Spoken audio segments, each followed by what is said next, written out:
We should be starting in about 2 minutes. In the meantime, there's a young man here who is going to be handing out some cards. These cards are to be used for any suggestions that you might have that you want the council to be aware of. So, at some point in the meeting, we start and we addressing issues, concerns, subsequently. Stand by, we will be ready in a few minutes. I just want to make sure that people who are online can quickly sign in so that they get part of the message. Thank you.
Good evening once again. My name is Charles Withers. I'm the Sergeant at Arms for the 75th Precinct Community Council.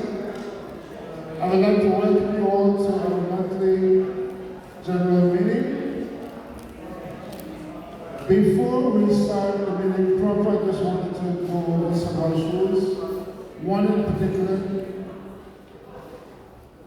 relates to how we use our time. We've been having concerns with the length of time that people take to ask questions. I agree that your concerns need to be heard. We appreciate that you have questions, but there are other resources where your questions can be asked and answered, such as contacting your NCOs, contacting community affairs, or the executive board. So we're going to try our best to maintain a 2 minutes per person in making comments or asking questions.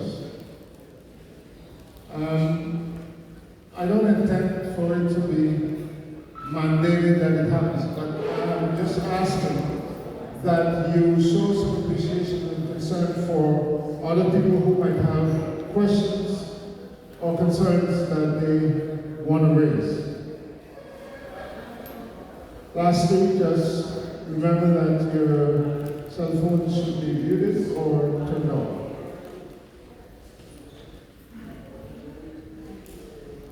At this time, I would like to call the meeting to order and ask that we stand for the opening prayer by Reverend Adams.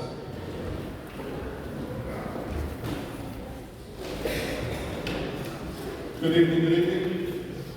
All hearts and minds are clear. Let us go before God's throne. Amen?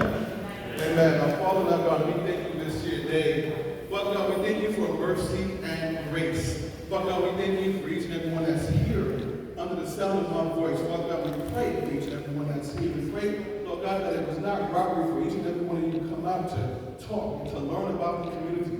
Father God, I pray for this board, this new board that's been put together. I pray for their stamina, their endurance. I pray, Lord God, that you would just keep them and show them and guide them on what they should do. Lord, I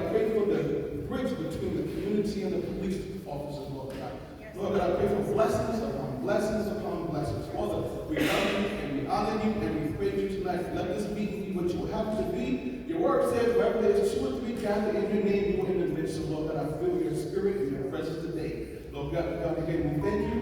In Jesus' name we pray. Amen. Amen. Amen. And we remain standing for the Pledge of Allegiance. I pledge allegiance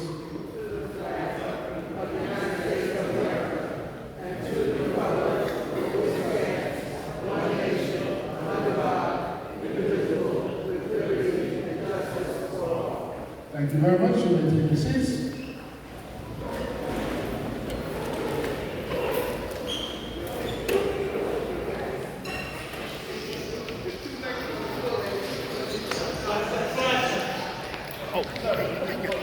At this time, I would like to turn the remainder of the meeting over to our President, Mr. Christopher Vice. Good night, everyone. Welcome. We will now move forward with the approval of the agenda. I would like the agenda approved by unanimous consent. Can I have a motion to approve the agenda? So moved by Ms. Fields, Jennifer Fields. Is there sufficient second? Ms. Fisher? All in favor? Aye. Motion carries. The agenda for tonight's meeting, October the 5th, 7 p.m. has been approved. Now we move forward with the roll call of the Executive Board. Myself, Chris Banks, President. Charles Speaker, Sergeant Jones.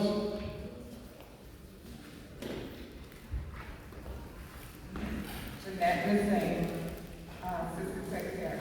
Cynthia Reed, Treasurer. I wait correspondence secretary. All right. And Inspector Rohan Griffith, Commanding Officer, 75 Precinct. Captain Harry Marichelli, Executive Officer, 75th Precinct. And now also, guys, our Vice President is running late. He'll be here. The minutes will reflect that once she arrives. And Judith, also, how could I forget you? With two beautiful community affairs officers, Mrs. Beltry and Officer Sexton.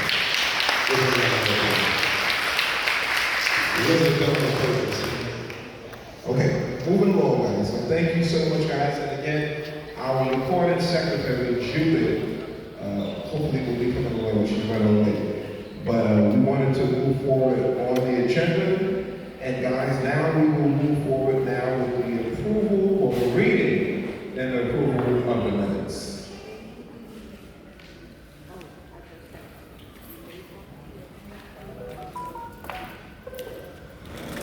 These are the minutes from our last meeting, September 7th, 2022.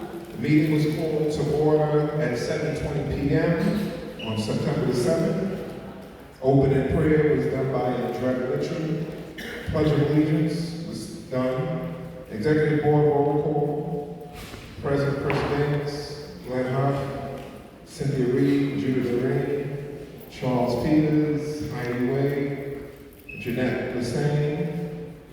All the Executive Board members are present. None are absent. We also have present the staff of the precinct. Commanding Officer Inspector Ron Griffith, Executive Officer Harrington, Community Affairs, P.O. Judy Beltry, and P.O. Sexton. Also, we have the Neighborhood Coordination Officers, NCOs, Supervisor Sergeant Joseph Levea, and the NCOs were present in the room.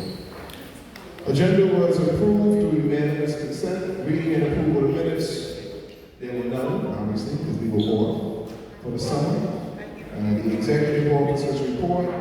President Banks welcomed all who attended the meeting and introduced the new Executive Board. He stated how the new board is committed to transforming the council, advocating for police and community accountability, and also emphasizing a need for a comprehensive approach to public safety. Vice President Glenn Huff gave his report, spoke about the need for community participation, and he encouraged community members to join the council's committees. We had a treasurer's report that was given by Cynthia Reed. Cynthia stated that as of July, the opening balance was $3,068.60. Deposits was $3,300. Expenses, $2,194.90. And the final balance to date in the account was $5,263.70. She ended her remarks by stating that any member in good standing who wish to review the financial records of the council can set up an appointment with the president or the treasurer to review the records, and those records are held at the 75th Precinct Community Affairs. We had no guest speaker. The commanding officer, Inspector Ron Griffin, welcomed the community back, gave his report, and took questions from the community members. Elected officials and community organizations made their announcements. Announcements were made by the president, raffles were drawn, and the winners were announced. The adjournment, motion to adjourn was approved through unanimous consent. Meeting was adjourned at 9:15. Is there a motion to approve the agenda? Is there sufficient second? Second. Motion was made by Ms. Fields, seconded by Ms. Fisher. All in favor, say aye. Okay, guys, motion is approved. The minutes are approved. I guess there were no amendments to the minutes. And now we will move forward with the executive officer's reports. I wanted my vice president to get his report first, but I guess I proceed with mine.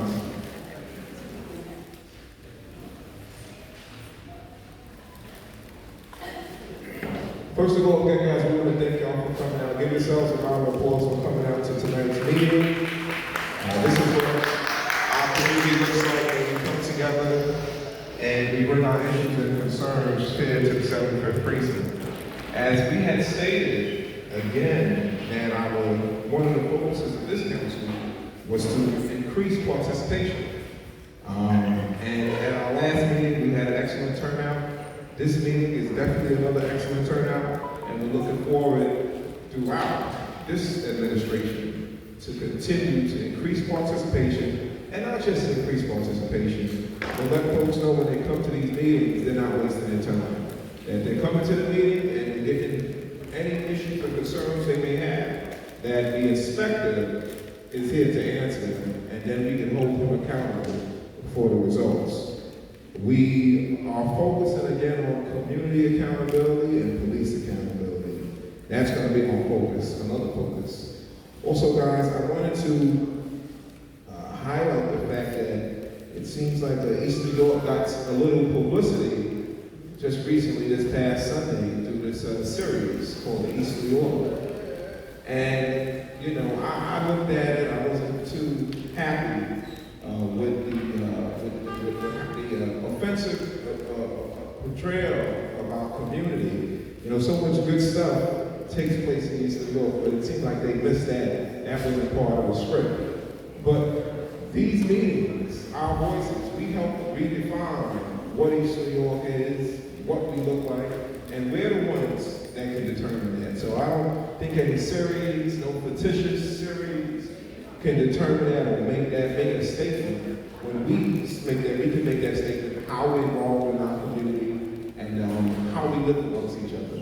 They could have covered so much, but they chose to focus on the negativity when there's so much positivity going on in East New York. And again, listen, we had no input in the writing of that script. We had no input. They didn't even come out to the community. Nothing I know of. But nevertheless, Joe, maybe you can investigate that. Or you can do your research and you can figure that one out. But you made money. Was there any money given to support and nevertheless, guys, I think that's hit on it. But we want to make sure, guys, that we continue to let our voice and let folks know that East New York is on the rise, and it's crime throughout the entire United States of America. All right? It's not just relegated to East New York. Guys, there'll be time for questions and answers during the question and answering phase throughout the agenda. Again, guys, again, thank you for coming out tonight. We're going to continue to have these meetings, and we're going to continue to make sure that the concerns of the community are brought out and then addressed. So, guys, thank you so much. Also, Glenn, since you're here, come on up. I need you to do your report. Judith, come on up, come on up, come on up, come on up. Let the minutes reflect that the Vice President and the Recording Secretary just arrived, and we thank them for coming.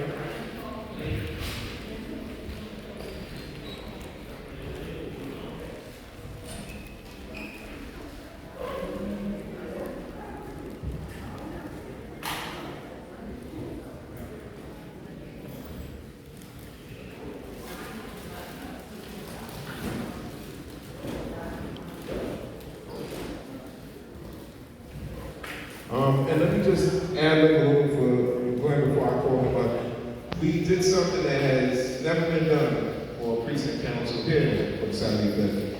When we talk about community participation, as a council, we were able to galvanize folks from the community and organize 3 committees of about 14 folks who will be serving on these committees. Never been done before. I don't remember, I've been coming to precinct council meetings for years. And it's never been done. So that's how you do. You gotta get the grassroots folks, the folks on the streets, to get involved in committees, and it can't just be done with the 5 board members. It ain't gonna work. So we got a host of committee members who are now serving on public safety, fundraising, and I think fundraising and special events committee. So again, guys, I'm gonna let Glenn go further into detail as to the committees, since he is the person overseeing the committees. Good evening, everyone. Thank you, Mr. Bates, for also putting me on the spot by walking through. Well, usually I am ready. As the president was speaking regarding setting up committees, we had a fantastic meeting the other night with the 3 committees that were set up for the council. And one of the committees that I feel is going to do a lot of work for us, this committee is going to be public safety, which we've taken on the homeless shelters, which, as most of you know, if you walk around New Lots Avenue, and most of them are standing behind you, walking with you, asking for money or something. So and how the area looks is filthy. So we want to get into the shelter and talk with some of the people that's in charge, and let them know what we expect of them and what they should do with their people that's being housed with them. And this committee that's being set up by 7 people will do that.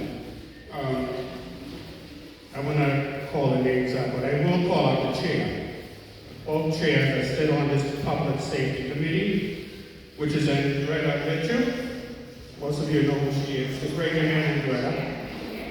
And Michael Holmes that's sitting in the back, he's the co-chair.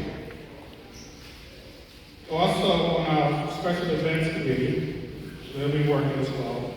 We have a chair.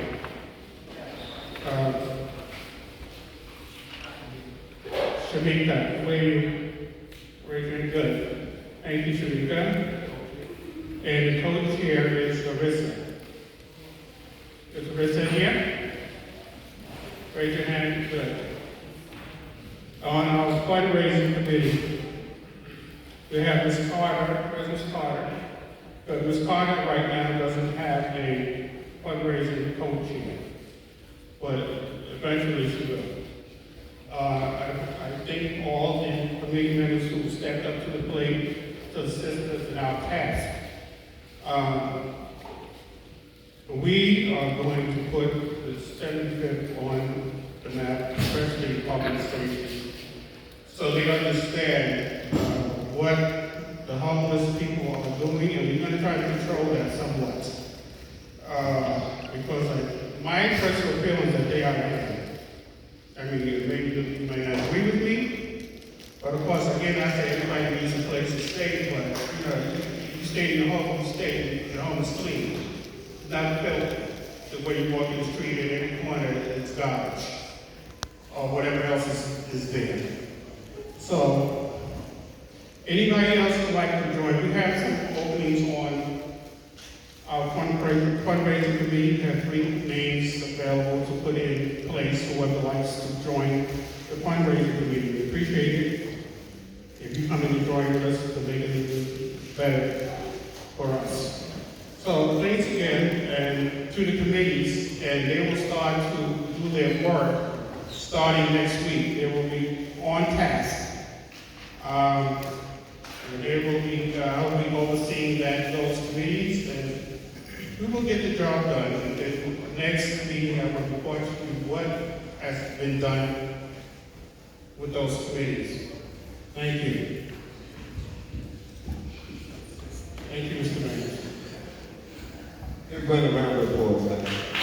Yeah. Okay, guys, we will now have the treasurer's report. I know Cynthia is running around 50-50, but we want you to come up here and take care of business and report to the general membership, the finances of the council.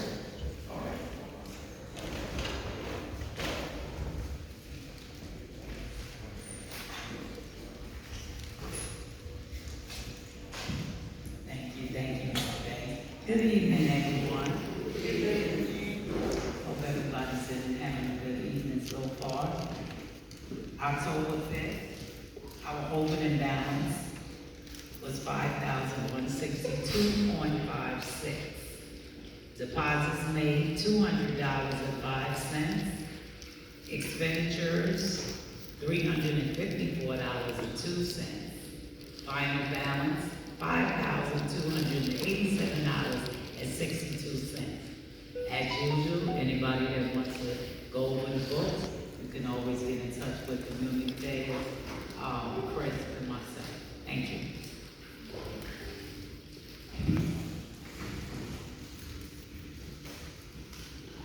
All right.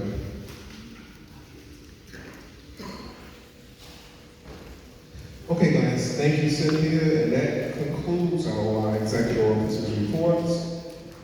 We will now move forward with the guest speaker. One of our guest speakers is here tonight.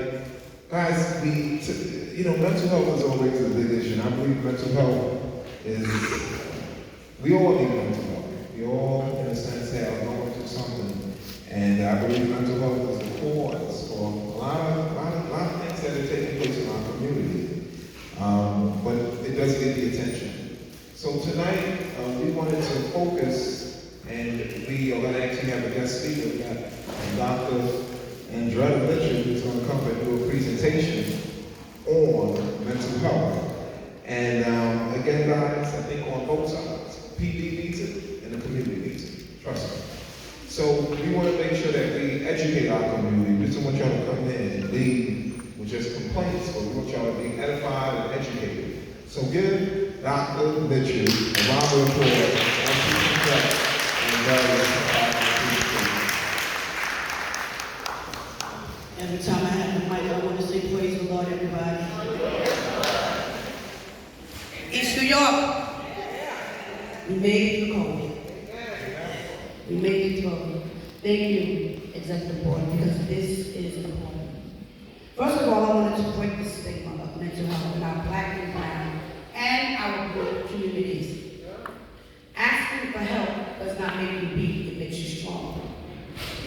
Going and see somebody and talk about the trauma that you've been makes you strong. It's when you don't that keeps you weak. And we have seen an uptick in mental illness in this community and several other communities, on and on. And what we have been told as Black and brown folks, my age and older, don't tell nobody your business. And it is that actual business that keeps you in the trauma that you're in. Because what happened when you was 2 and you couldn't tell anybody about it, you're 50, but you're still 2. because you're caught up in the trauma that was never broken or you was never delivered from. Let's just define what mental illness was, because I heard I had to hit it and quit it. Mental illness are health conditions involving changes in the mood, thinking, or behavior, or a combination of both. Mental illnesses are associated with distress and or problems functioning in social work or in family activities. We have seen it. We have breathed it during COVID especially. The uptake in domestic violence. Anybody who beats people senselessly has a mental illness problem. Bullying is a mental illness problem because it's a controlled situation. We have to learn how to stop, and I think the sister said it today, and I laughed when I heard her say it. We have to rethink our stinking thinking. We have to. If we do not get help, then we are lost people. And for many years, because the generation before us told us to keep our business in our mouths, it has manifested to our children. Because trauma is a generational curse. It really, really is. It is something that seeks a family and takes a family out of here. How can you not tell somebody that you need help? As a guidance counselor as well, when children come into the office, sometimes it's not about the child. It's about the home that they came from. It's about the knapsack of life that we have been living as black and brown people because somebody told us to keep it in the knapsack. So the knapsack just gets bigger and bigger and bigger. And we can't even move forward. We can't move forward because we don't trust. We are people that just don't trust.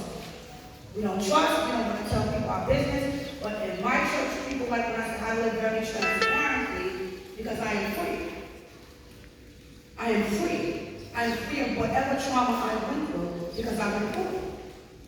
But if you continue to make it your living room set that you sit on, if you continue to make it part of your living, the way you live, then it will take you down. There was nothing wrong with therapy. There was nothing wrong with therapy. There was nothing wrong with self-care. We have been told that.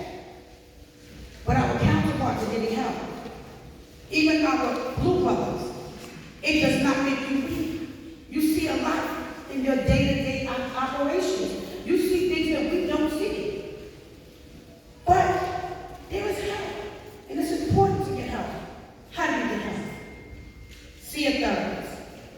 Oh, I'm not taking medication. I'm not pumping medication tonight. I'm just telling you what works. After 32 years of doing this, I come from East New York. I come from East New York. Right? And I'm a doctor. And it's okay. Because good things and good people come out of East New York. Give it up to East New York. So we don't want to allow any TV show to define who we are. That's right. We know who we are. And I came up in the crack house. With all of those little babies. With all of those IEPs. Those are our children. Those are our children. And a lot of them are sitting in Rikers Island 20 years later. Right? So we got a lot of healing to do, but through connectivity, the healing begins. When you and I have these conversations, that's when the healing begins. When we do not live by, don't tell nobody your business. Listen, I can tell people my business because I'm going to leave it right there. What you choose to do it is on you. Right? But we keep ourselves hostage by the trauma that we was in. And that is my specialty. Unraveling trauma. I teach it because I believe it. Because I'm a survivor. And when you are passionate about your purpose, you're good at it. So nobody has to tell me that I'm not good at what I do. Because I live it. And we have all been traumatized in one way or another. We have. We just had COVID. Some people are still living like COVID is still here in terms of you can't go outside. Some people are still stuck in their apartments. Some people will not leave their apartments because they have suffered. We have suffered great loss. We have lost people that we couldn't even bury. That's traumatizing. That is traumatizing. To my sisters and my brothers in blue. I don't know what the psychological assessments you guys take or anything like that, because I didn't do my research on that, but I'm looking at you. And I'm saying that you are not weak. You go to this gentleman here and say, I need somebody to talk to. Because what happened today, I can't handle it. Because we all know, statistically speaking, that black people, alcoholism is uptake. We all know domestic violence amongst them. We know these things. So we have to shame the devil tonight, because we have to speak the truth. And the truth is that they go through the same thing we go through.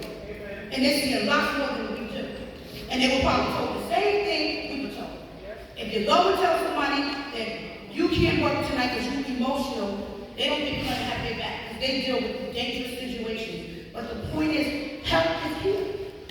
Help is right in this community. I practice right here. I refuse, and I can go to Long Island. But I refuse to go to Long Island. I was a Harvard, and I can't go to Alabama.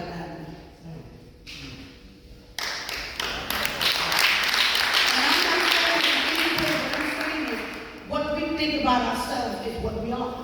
Until you know that you and you and what you can do it. But you got to go first, find out about who you are. And many of us sit here and beyond here, and we still are stuck in our stinking thinking. We have to get out of the stinking thinking. And we have to move forward in our lives. And if you need help, get help. Don't necessarily have to be me, but get help. I still got to get help because I got to listen to everybody else stuff. You know? And self-help is important. I've been doing my hair every week for 30 years because that's my self-help. Right? So you have to take care of yourself. I can't do too much paper. I just have to keep it honest and 100% real. If you need help, get help. Because trauma will kill you. And we have seen the uptake of suicide. And it don't hit poor folk. It just don't hit poor folk. It just don't hit black and brown communities. Mental illness hits every home. Every home. Every home. It hits our children. That's why be careful what you say to your kids. Be careful how you speak to your kids. All of these names, stupid, this. Be careful, because you just play the speaking. They walk out the door, my mother said I'm stupid, she said I'm stupid. There's a knapsack on everybody's back. Are you willing to unpack? Or are you willing to start? And that's just the bottom line. Listen, my number is, and I'm going to give it out, 347-965-1912. Just use me as a resource if you need to. If you don't want to see me, I'm fine with that. I don't care. See somebody. Say that number again. 347-965-1912.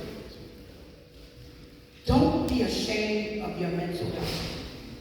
Don't be ashamed of mental illness. Because if you don't get help, you are weak. That's right. Why is it my passion? 1 second. It is my passion because when we was down south, they used to say people had a nervous breakdown. Oh, she had a nervous breakdown. Don't talk to the lady over there. What I found out is that schizophrenia ran in my family's rapidly. And then I began to study, to research, so I can save my generation. And when your children go to college, and we don't talk about it much in our communities, we have to do some check-ins. Because research suggests that when kids go to college, that's when mental illness creeps among them. Remember, you're not there to keep them on straight. And we want them to live vicariously to us. So we're pushing, but we're forgetting that they can do some vocational training here right in New York City. Because it happened to my son. I told you I'm transparent. I sent him all the way up north with all the other folks, and he came back a mess. Right? Because we want them to do better. He can work for Kate. We can do what he wants at this point. So we have to be very careful, even how we raise and we plant these seeds in our children. And it is so quiet in here. I hope everyone was listening to me tonight. I feel like this has been good.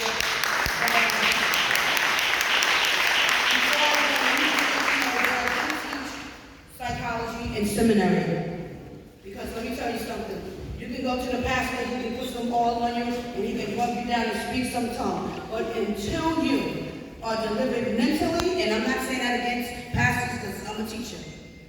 But let me tell you something. Take care of your mental health.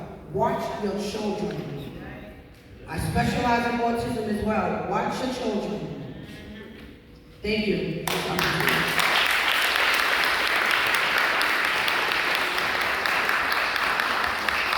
Give another round of applause. Thank you. He was preaching today. He was preaching really.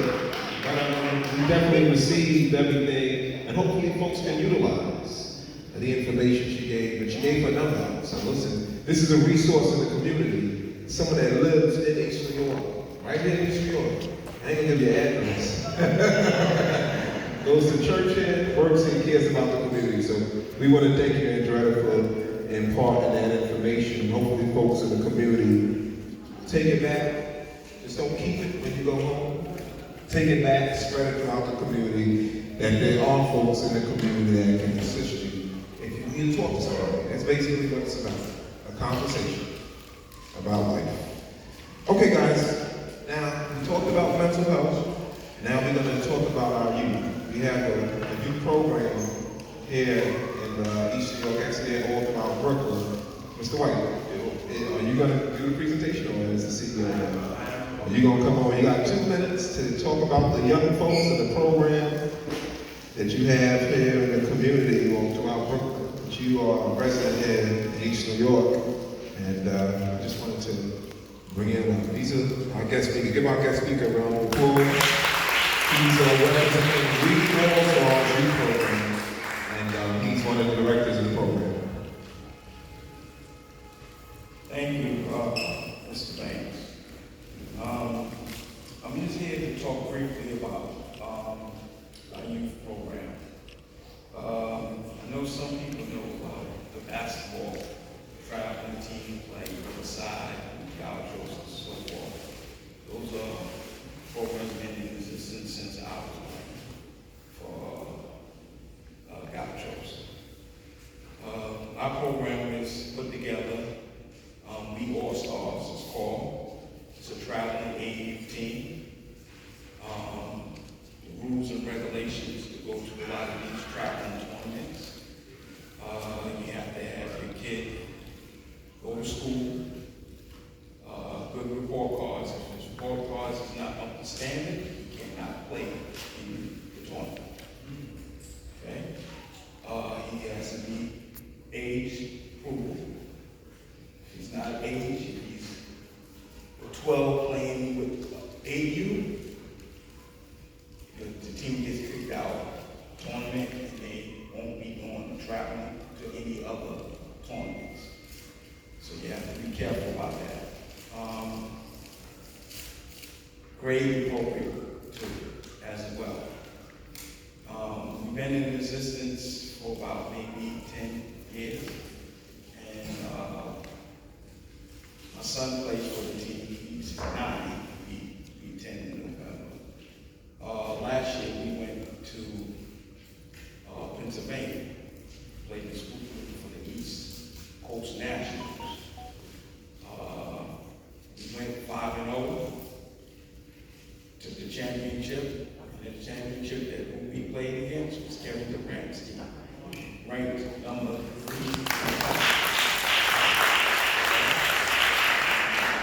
We took him out of here, we blew him out by 20-something points. He's not even ranked yet. We took him down.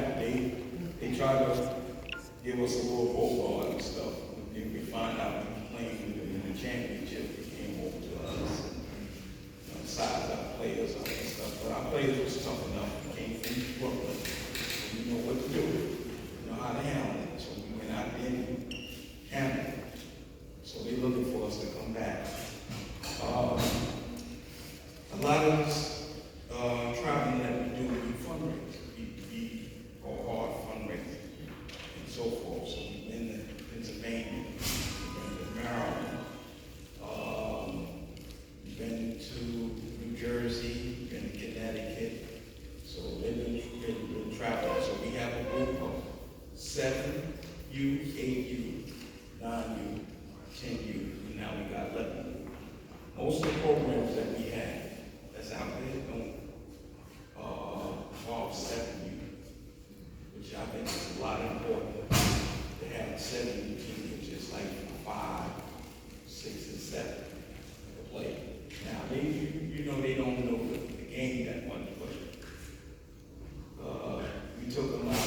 Pennsylvania. I said to you, you just got the team together for maybe 3 weeks. You just got the 7 you together. You took out to Maryland and they went 4th place. They took 4th place in the nationals.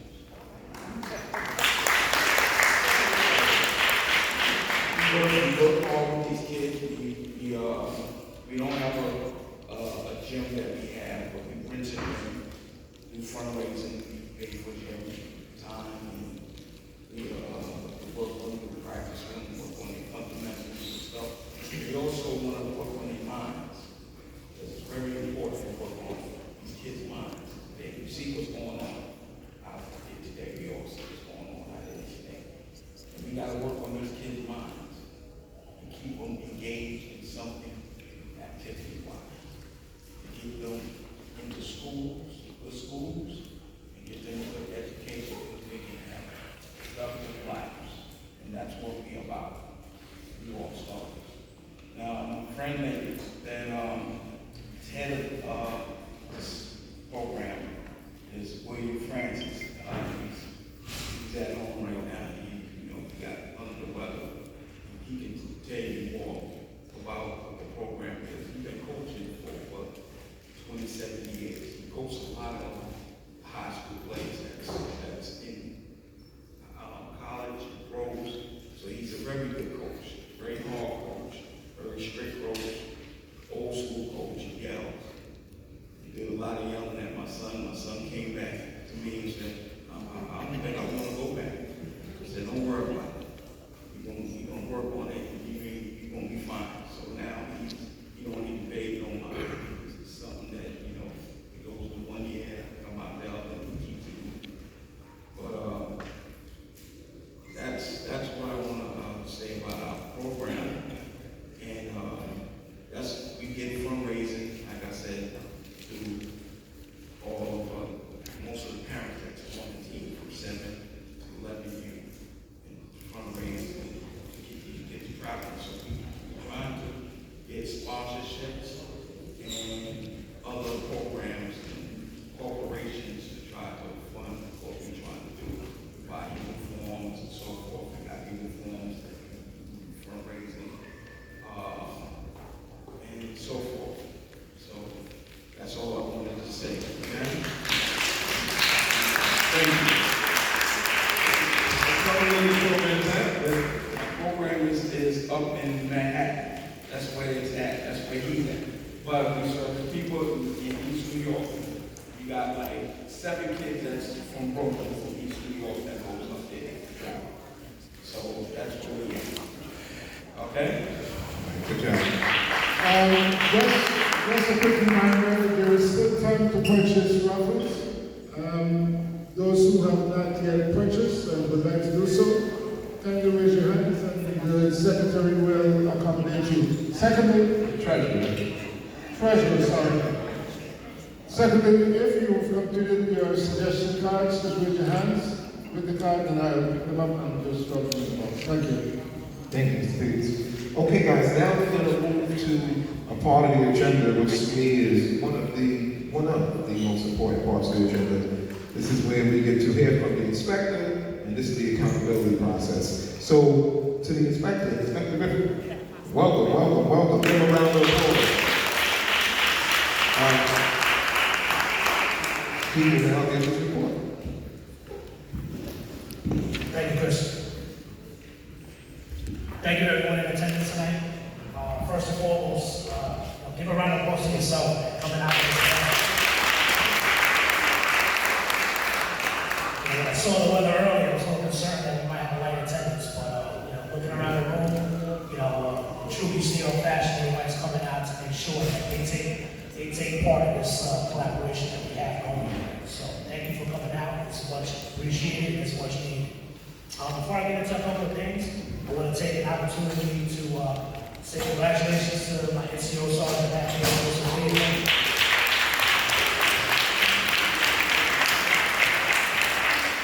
He was actually promoted at this last promotion ceremony this past Friday to Sergeant Special Assignment for the great work that he does for his team.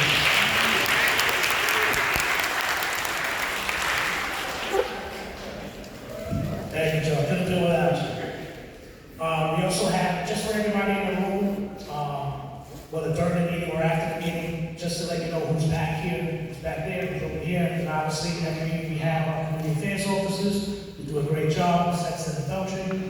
We also have crime prevention officer, Officer Fitzgerald back here. We have a representative from NCOA, P.O. Receivers. We also have four of our YCOs off. Four of our youth coordination officers here.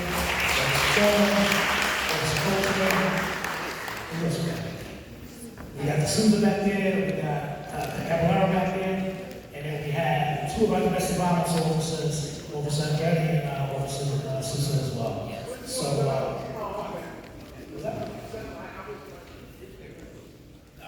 raise your hands, Dee. It's important that they come out as well. When you look at what's been taking place in East New York this year, domestic violence is certainly something that is obviously something that we always have to keep an eye on. It's something that's very concerning. If you look at this as a year, domestic violence incidents are up, about 16% for the year.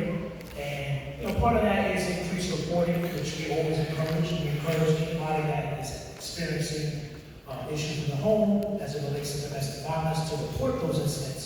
Because that is the best way that us as an agency can give you the assistance you may need or partake in, trying to get you out of that particular situation. So they have some literature back there, and they're going to be available to speak to anybody that wants to take the time to speak to them about maybe something that's going on in your particular home or something, somebody that you're aware of. They're here to be a resource for you.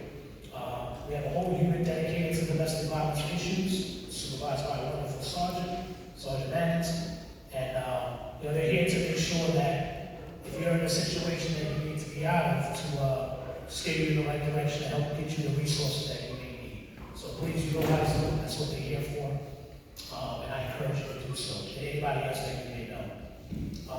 Regarding the crime prevention aspect, when you look at our crime, particularly this year more than others, we're struggling tremendously with property crime. You look at the last month, and our crime losses are absolutely through the roof, and a lot of that is being driven by car break-ins. Parked overnight, sometimes parked in the shopping center, and what we see with that, time and time again, a lot of times, we have issues with opportunists, but then we also have issues with things being left out that maybe shouldn't be left out, and we want to encourage everybody to minimize the appeal of your particular vehicle as you're parking on the street. I would love to, be able to leave my car however I see fit and whatever I want to leave. But the reality is, it's just not a good idea to leave a bad state on the seat. It's not a good idea to leave the car unlocked. So we want to encourage people to exercise good tactics, so to speak, in terms of not making their car appealing to people that may want to, take items from the day.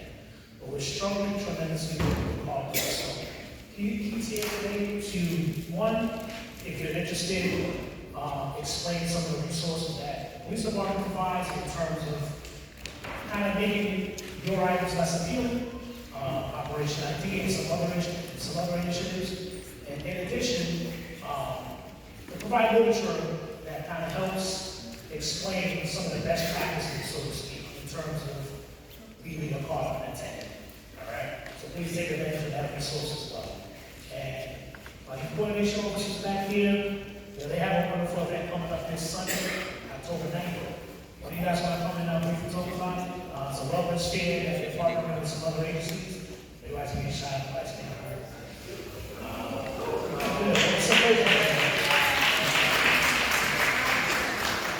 This is taking place this Sunday, on October 9th. All right, and it's going to be from 11 to 4, and I'll quickly run people right through the program.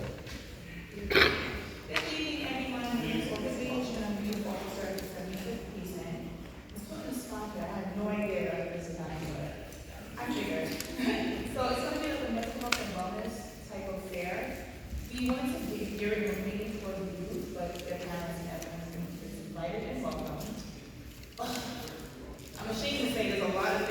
that you added to this flyer that will be there. People are coming from different venues and backgrounds. We're gonna have vendors that are gonna talk about mental health. We have a panel with questions and answers at the end. We're gonna do a community mural at the end. You order the canvas and the paint and everything. And I guess just general questions and concerns that people would have if they felt uncomfortable with voicing it openly. We're going to have like a box, sort of like for anonymous questions that they can be speak with the lady who is also maybe moderating it. She's really good at mental health and things of that nature and dancing. And we also have one of the explorers who that she's going to come and do a song for us. Her name is Alyssa. She's an explorer downstairs and we know her. And yeah, that's all I got for that right now.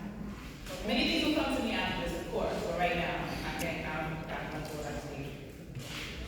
Good job.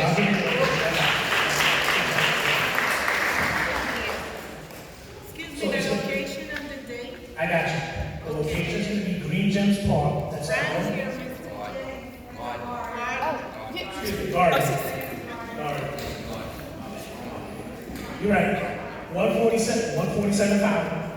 All right. That's like Leavenworth and Fountain. We also going to have flyers on that. We should probably fix the flyer because he did a wonderful point. Hey, we did the best we could. I'll make sure it's. What was that?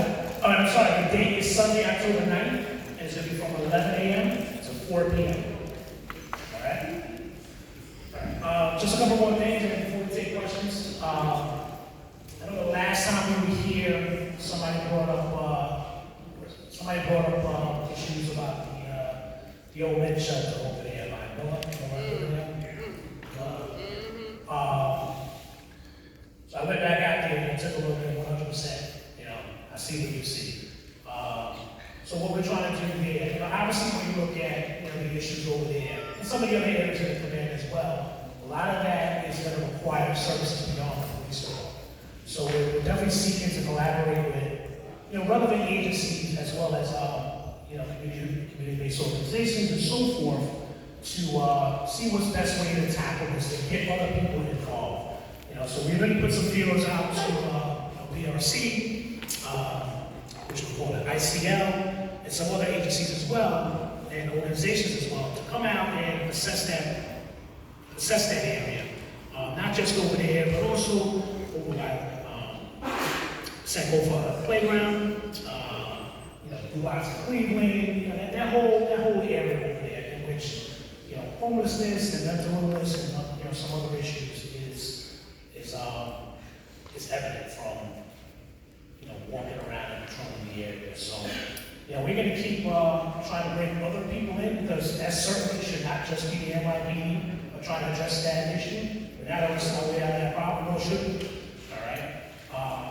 So just wanted to provide an update on that because I know that was a concern that was brought up last time. And with that, take some questions. I can't see you. Okay. I got you. Hi. I can't see anybody at all. I went to the eye doctor today because they're thinking about doing surgery on my eyes, and so they sprayed something in it, and I still can't see. So excuse me. Okay. My name is Molina Alston, and I do have a question, but I just want you to know I'm new in the neighborhood. I live in Brownsville, at 7 Henry, to be exactly, behind the hospital. And for about 30 years of my life, I've been suffering with mental illness. And it wasn't until I became very extremely transparent with everything that had happened to me from 2 years old all the way up to today. So that's why I'm free and I'm recovered from all that. So,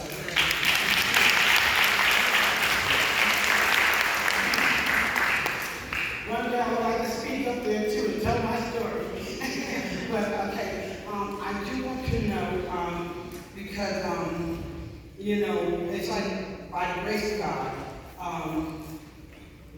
going through what I went through, I never let anything define who I was really going to be, because the torture I went through all my life, up to recently, and still kind of going through, but it was like I kept questioning God. I was like, do people want me to be a murderer? Do they want me to kill myself? Do they want me to start beating people up? Because I didn't have a fight in my life. So, but, I mean, just the torture alone, and I wouldn't talk about it, and my friend here made me talk about it, but let me just go on. Okay, fine.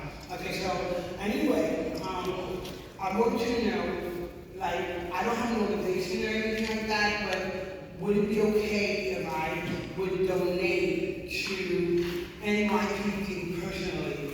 Because when I was homeless, I saw them praying for the people and like really being there for us out in the streets when like they're really trying to help the homeless in a big way, and I respect them totally. So I want to know who can I talk to actually, take the little funds that I get right now, and put aside in the budget to actually donate something towards NYPD.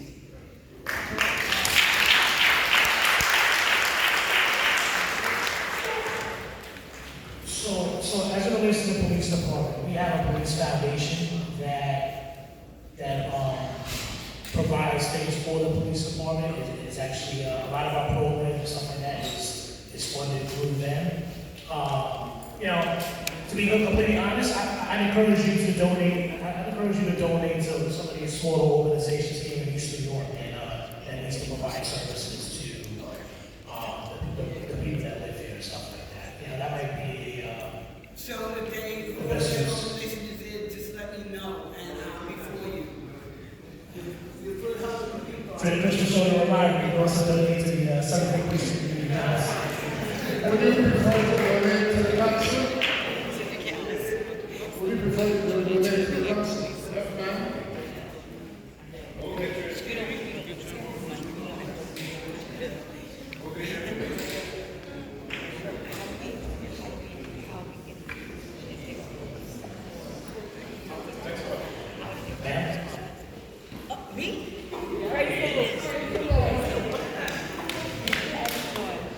Okay, I was asking our chairperson, raising the money. Hello everyone, my name is Corinne Foster. I'm a resident of East New York, and I have children who attend school in East New York. I also am the co-founder and president of the organization called the International Freedom Incorporated. And I'm here this evening for a number of reasons. First, as a mommy, because across the street from where my children attend school, there was a young lady, 22 years old. I believe her name was Dasia. And Dasia was dismembered and body found in her apartment. And though the information and details, of course, it's an open investigation, it's not clear. The history on Dasia and the suspects, she had a history of domestic violence incidents and she had an active order of protection. This impacts me in many ways because as a survivor of domestic violence, my organization, International Freedom, has a mission of changing the narrative for women. And we change the narrative for women by providing multi-purpose services. And those services include programs, events, and advocacy. And so, while I'm here as a mom, because I have two little girls who were very triggered with the knowledge and the thought that someone was dead, possibly because of domestic violence, and that there were police present in front of their school, blocking their exit from school, and that there were cameras and police and sirens and sounds that were familiar from their home in their safe zone. And I don't know how to respond right now. I don't know what answers to give them because their answers are limited. And they saw the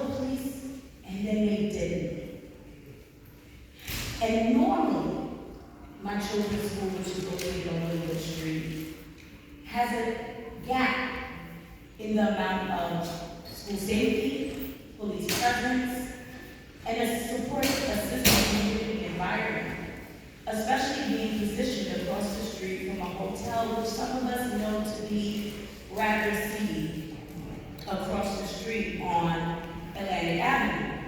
And so the children who I fear often walking in that space, I worry that they may be interfaced with predators, I worry they may be interfaced with molesters, I worry they may be interfaced with those dealing with gang violence and criminal activity. And then they have to proceed in and out of the space in between cars that are illegally parked, that I call often to find removed. And these illegally parked cars make my illegally parked cars seem suspect and easy prey for getting broken into over and over and over, to the point that I just made a friendship with the people that think began on glass. So I have several concerns, but I also may have some solutions. And I met Chris Banks at an event maybe 2 years ago where he was giving, before this role, he was giving turkeys. He was giving turkeys.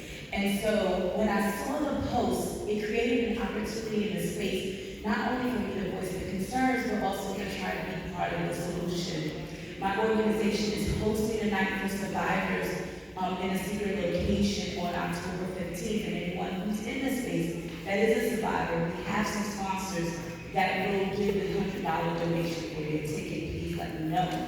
And for our sister over here, if you're looking for a space to contribute, I don't want your money, but I would love to have your story. I want your time. And I would love to be able to support your integration in the community in a positive way. I also and so, a lot of us end up in this community, not because it's our original community, but where we were placed. And so, it is often concerning to me about police responsiveness and the timeliness, and especially with Eric Adams placing some constraints on your budget, how low on the totem pole does my permanent order of protection become if my assailant shows up?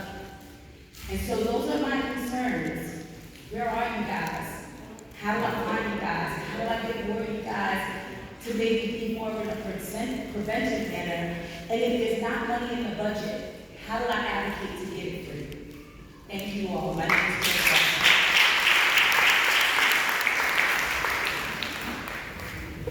All right, good night. Is this your first meeting? No? First meeting in this space, yes. Okay. Well, thank you for attending tonight. And great questions. There was a lot of different things that you raised in that question.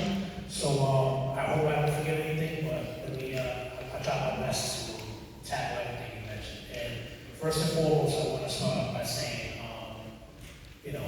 as the commander of the 75th Precinct, I too express my sincere condolences to dasiaJohnson's family. I was not happy to her. It's not something that I can really discuss here in the open forum, but nonetheless, as one of our homicide victims this year, it's troubling to me, to say the least. All right. Now, to answer your question about where are we? One thing I can assure you is, despite the large area that we can cover, whether it's responding to 911 calls or, as you mentioned, preventively, actively patrolling to prevent issues from coming up, particularly around our schools, that is something that I take particularly seriously, and that's something that I encourage my officers in all platoons, particularly our second platoon, obviously, when schools were more prevalent to be open. We are out there. We have our coordination officers. 4 of them are here. They too are on a daily basis. That's their assignment. Getting out to the schools, giving patrols to the schools, and then after school dismissal time, ensuring that they're in areas where children are likely to congregate. All right. In addition to them, we utilize our neighborhood coordination officers for that purpose as well. Now, we have a lot of schools in the 75th Precinct. A lot. District 19 is massive. All right, it's massive. But despite that, despite having so many high schools, so many middle schools, so many elementary schools, so a lot of charter schools, we make our best effort to make sure we are hitting all these schools at some point. Whether that's my daytime patrol, my youth coordination officers, my neighborhood coordination officers, or so forth. Now, I'm not gonna sit here and tell you that on a crazy day when the radio is out of control and so many different calls are coming in, that we're able to actually visit every single school prior to dismissal. But that is the goal, as part of our active patrols. So, as far as where we are, that's what's going on with that. As far as some of the issues that the kids may be experiencing, and I agree with you wholeheartedly. Like anytime something traumatic happens, I think it's important that we remember that people that either witness it or become privy to it based upon where they are, where they live, where they go to school, so on and so forth, that we take into consideration what's going on with that particular person. And you know what? I'll look into what DOE offers to people that attend their schools in terms of traumatic incidents. I do know they look at stuff like that happens inside the school.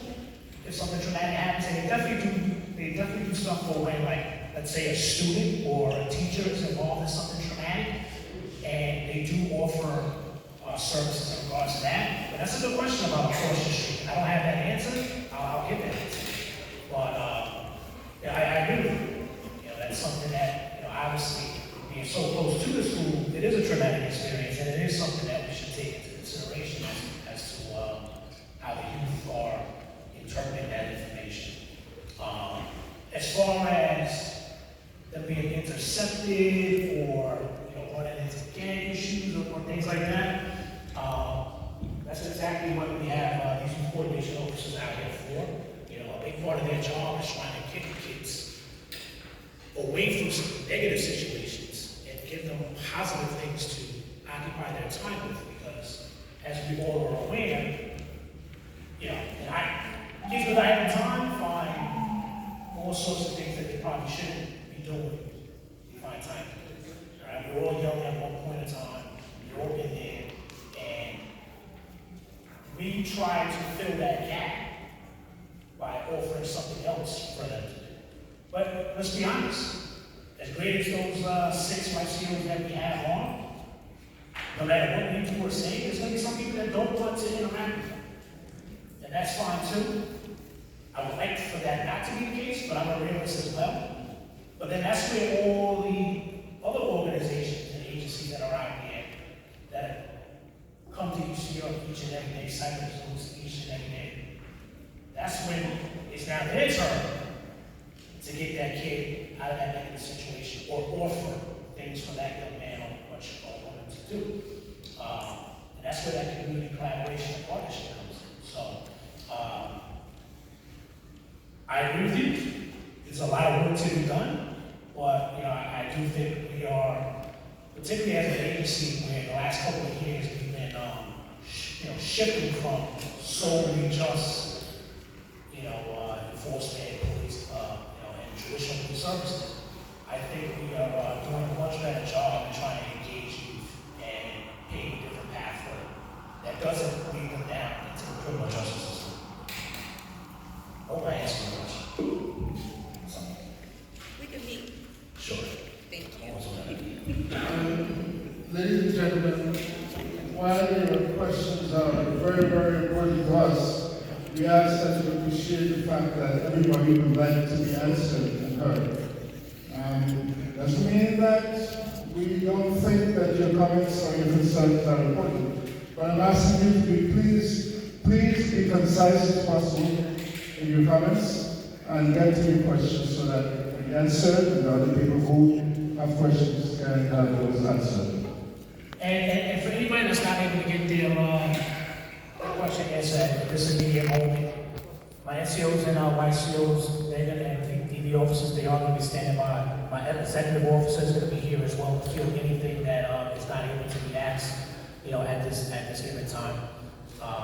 So don't worry, your question will be answered. All right, yeah, how you doing? Tony Lindsay, I live in East New York, over on Miller Avenue. I know you guys talk a lot about, I think it's actually very good that you have these programs that are helping the kids, keeping them involved and giving them alternatives. But we have to be careful not to look at that not to view these children strictly through a lens of providing alternatives to criminality.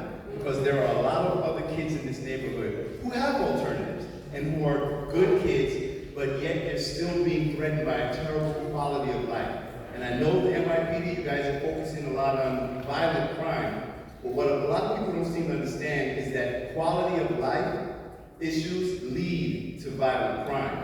And my son, he's 15 years old, and every morning he has to leave at like 6 a.m. in the morning. He's getting propositioned by crackhead prostitutes. I gotta walk with him, I gotta sometimes take the train with him. At the last meeting I came here and I spoke to you guys about, the quality of life issues. Like specifically on Miller Avenue, for example, there are drug addicts that walk regularly up and down the block, going to the drug spot over on Miller, going to the house over there on Livonia and I think like Van Sickler. So these are known drug spots. And my block, which is a residential block with a lot of kids, it has become a conduit to those drug spots, but nothing has been done. So I just want to be very real about this, and even things like there's like 2 mechanic shops that were open on the corner of Livonia and Miller Avenue. Those shops have like at least 10 to 12 cars parked on the street with no license plate. They're like, half of them are like stripped down, but nothing happens. I don't see a ticket, I don't see a toll, and then what does that do? It forces us to drive around the neighborhood looking for somewhere to park, and then crackheads break into our cars. So my question and my issue is, I know this is supposed to be like a nice community thing between us and the police, but we need to see more presence, because since the last meeting, I have not seen more presence and I haven't seen any change. And I understand you guys are going to say your hands are tied a little bit because of the policies. And so I would challenge everybody here for the next meeting. I noticed that there's a few more people than last time, but there's something that I always notice with these meetings. I don't see anybody like 30 and under. So I challenge everybody to invite someone from your block, your neighborhood. I'm just saying a very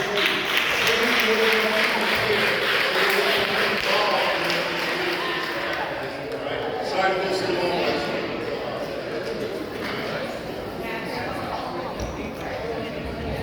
All right, so just to tackle that particular thing, the cars, you'll work on that, very shortly. That's one of many areas where we have that on.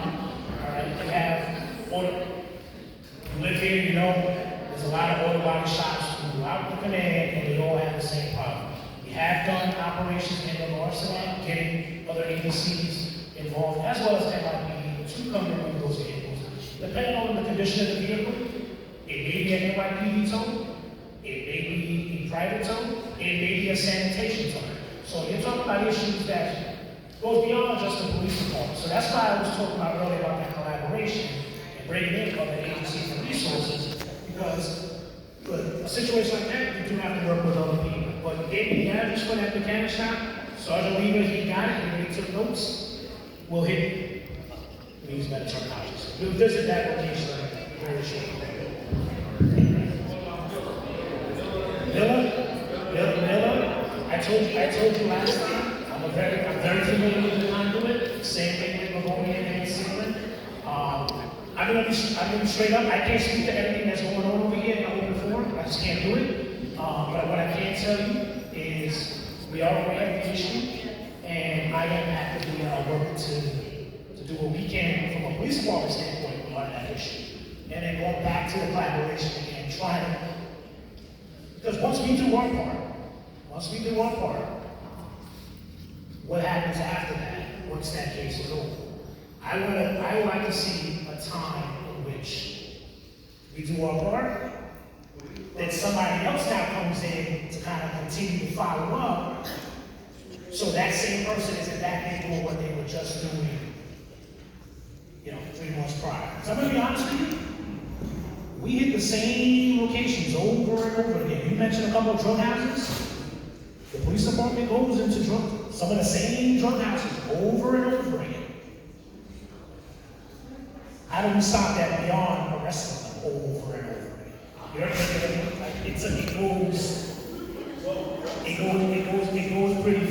goes pretty far beyond that. We're gonna do our part. We're gonna do our part in terms of identifying those locations and arresting those locations. Yes. More block associations, get people to form and organize more block associations. Listen, we have to have A block association? This is a collaborative effort. I can assure you, the NYPD, we're gonna do our part. We're gonna make those arrests. We're gonna do those search warrants. Once we establish our probable cause to get a court authority to enter somebody's home for those issues, we will do that. What I want to see though is that not now come back. I want to see that not now come back. But like I said, we're going to continue to work on that stuff. All right, we are working on that stuff. All right, there are things in the works in a lot of these areas of East New York, and we're going to continue to push forward in that regard. But like I said, I want to see what takes place beyond. So we're not going back to the same location. What was that? That we will do. That we will do. Good evening, Inspector. My name is Pastor Ishmael. My congregation is located on 2929 Fulton Street between Ashford and Fulton. My concern are two. One is the shootings that occurred a couple of weeks ago. The young man that was killed. This is not the first shooting that we've had in the last 4 to 5 months on Fulton. Is there a possibility? I know in the past we had foot patrol policemen going up and down Fulton. Is that something that would you consider actually returning back onto Fulton? Now, East New York is big, and I understand, but that's a big concern because it's, especially on Cleveland, it's very hot coming down from the train station. Like the young gentleman just said regarding his son, up and down Fulton is just bad. The summer was it was a little better, but the noise pollution regarding restaurants, it's another concern. I understand the restaurants are a restaurant, but when they open up their backyard, there's residential, and it's just on until midnight, which is, you can call 311 all you want, but nothing's done. We need, so those two things, the foot patrol police, regards to the crime or the shootings that are happening in Fulton. We have a lot of elders in our church going home. We have to actually walk them, which is, for ourselves, even our kids. So those are two concerns. And I'm also part of the clergy board of the 75th. So if any part we can sit down and talk, I know Officer Beltray, I know the community board affairs also. So if there's a possibility we can get something done, I'm here to work with you guys. Sure. And thank you. So we do have foot patrol in Fulton. It did go away for a couple of weeks. So we have what's now called FTU, Field Training Unit. All right. We share these officers with 3 precincts: us, the 73rd precinct, and the 81st precinct. So for the last couple of weeks, we didn't have them, but they are back in the 75th precinct now. They are in Fulton. So we do have foot cops on Fulton as of this week, actually. All right. They're out there right now. All right. As far as the roving patrols on Fulton, that is something that we have resumed as well, which will be us as well as our strategic response group, who's also patrolling the 75th precinct. I generally do have a car on that corridor for any of the issues that you brought up. You're welcome.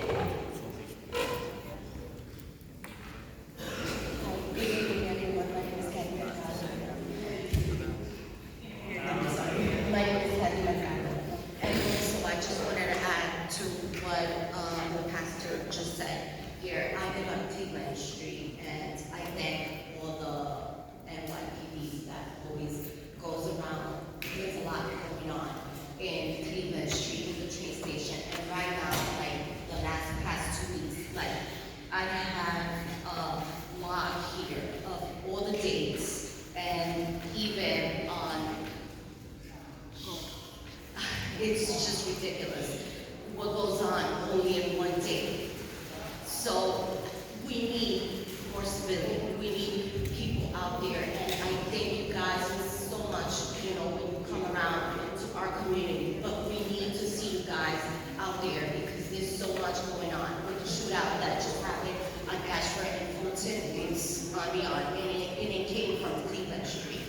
it started there. So between the restaurants that are there, that us as a community, we should do something about it, because when we have all these restaurants playing music until 4 or 5 o'clock in the morning, and they're taking our parking, and they're doing so much in the streets out here, that there are people that they don't even belong in our community. We should all get together and speak about that also. But thank you so much.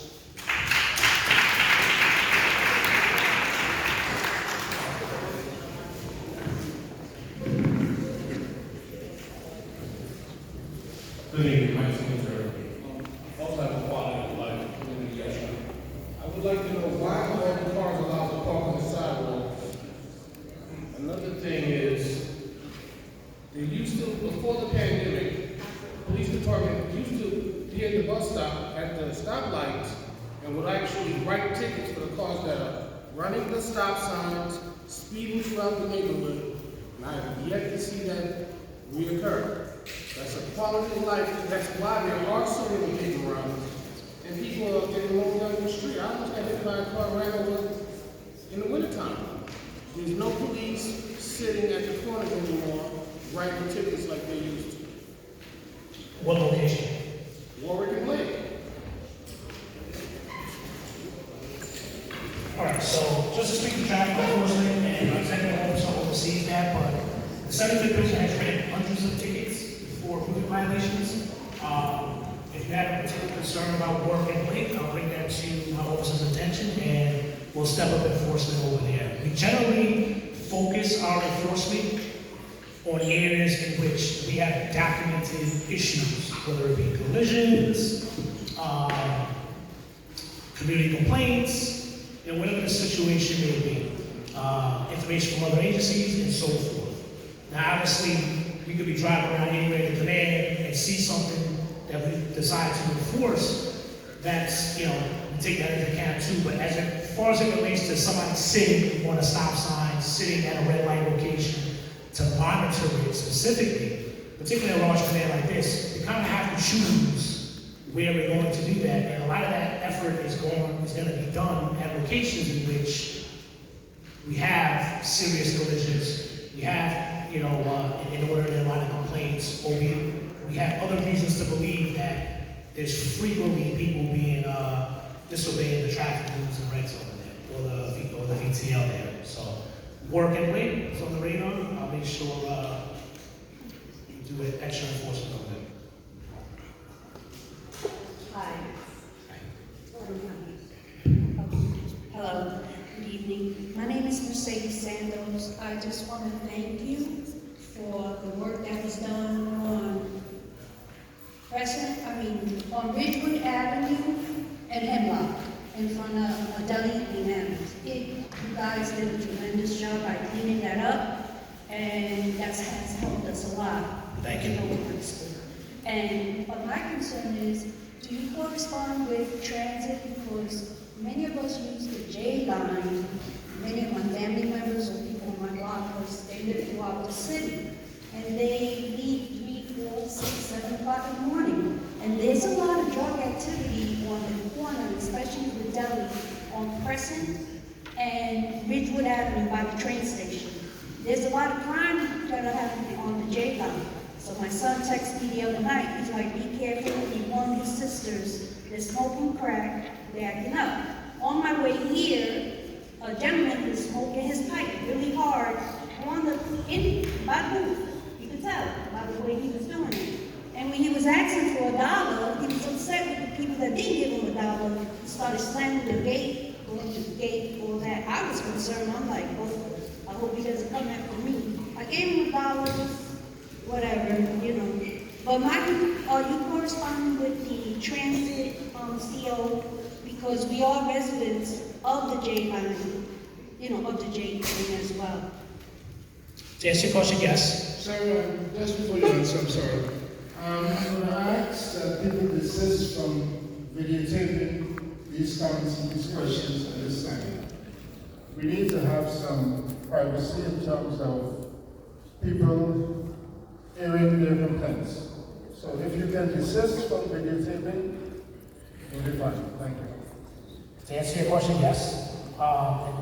In case you're not aware, you have a new commanding officer in that transit district. That's Transit District 33 that covers the J line over here. His name is Captain Greg Mackey. Yeah.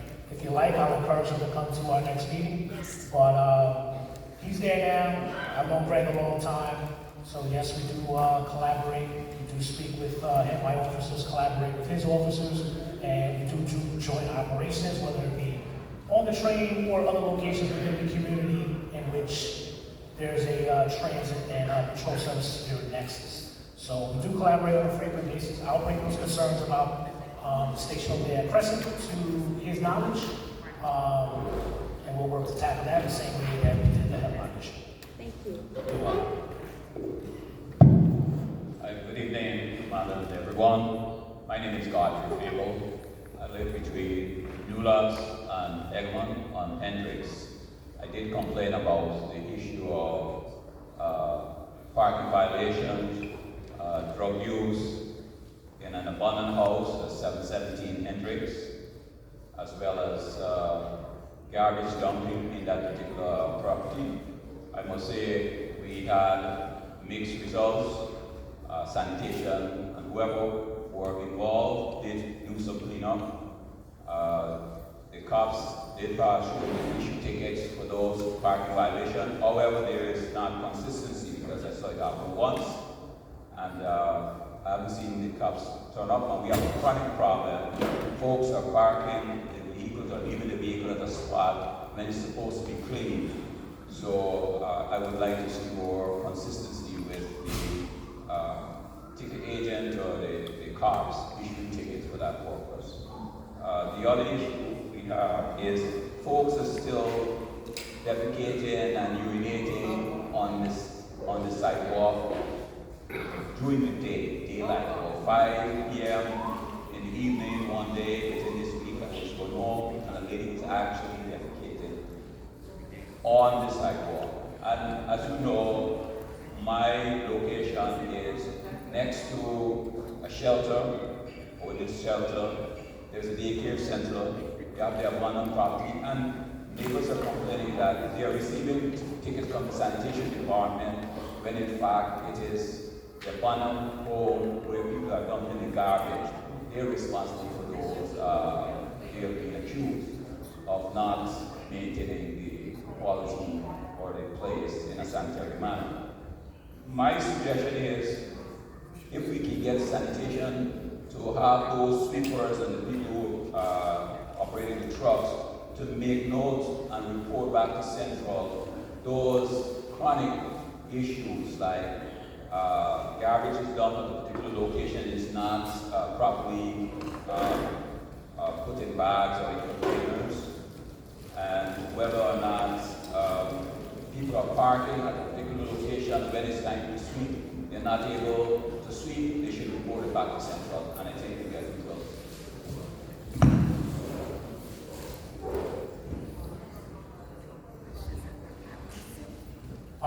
Thank you for that comment. As far as, a lot of the issues you brought up was obviously sanitation related. And I know we've mentioned at prior meetings about utilizing Community Board 5. I'm going to see what we can do about actually getting somebody from sanitation to come to the next. Somebody in a ranking position from sanitation to come to the next community council meeting to better feel some of the complaints, not third party from me or my community affairs officers, but directly from you. And maybe that'll help improve upon the response from sanitation.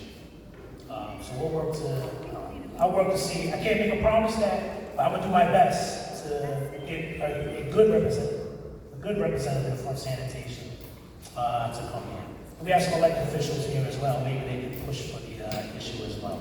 But we'll work together to get somebody here that can feel some of these complaints. Good evening. My name is Jennifer Fields. I live in Second B. Our NCOs are always displaced or misplaced in other sectors, but I ain't gonna cry about that because I know we live in a big command. I just want to say that I've noticed the change in how our community is being policed in a more respectful manner than it has been in the past. I want you to know I have noticed that. We are noticing that. appreciate that. Okay, that we are being respected by the police who are here to serve and protect us. So thank you. Okay, we're going to respect and respecting us. We're going to do our best to try to respect you at all times. It's not always easy because we're going through some stuff. Okay? And that's just how it is out here in New York. We're the biggest command in borough, all 5 boroughs. Okay? And the next thing is this East New York movie thing. I got a problem with that in the sense that who did they collaborate with when they did it? All right. However, I did have a different take on the show. They demonstrated the new policing model. Okay, they also gave us a woman of color as the CO. Okay. 7-4, that's what it is. That's the 4. Okay, so there's a lot of things going on. The collaborations with other agencies to police is a great thing. It should have always been happening. It wasn't happening. But no command is only as good as its leader.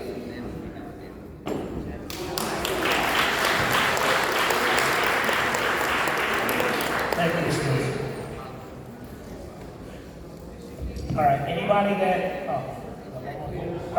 that doesn't get their question, answered, Harry's gonna be here after.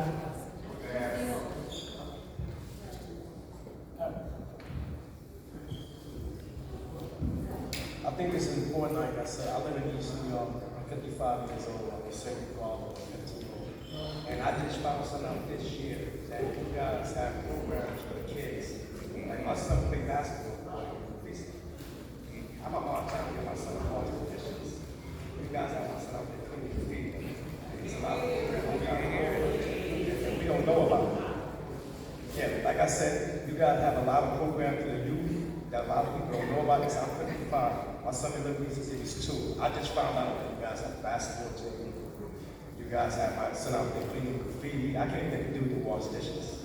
And he enjoys going to the precinct to do these things. But a lot of people in this community don't know about this.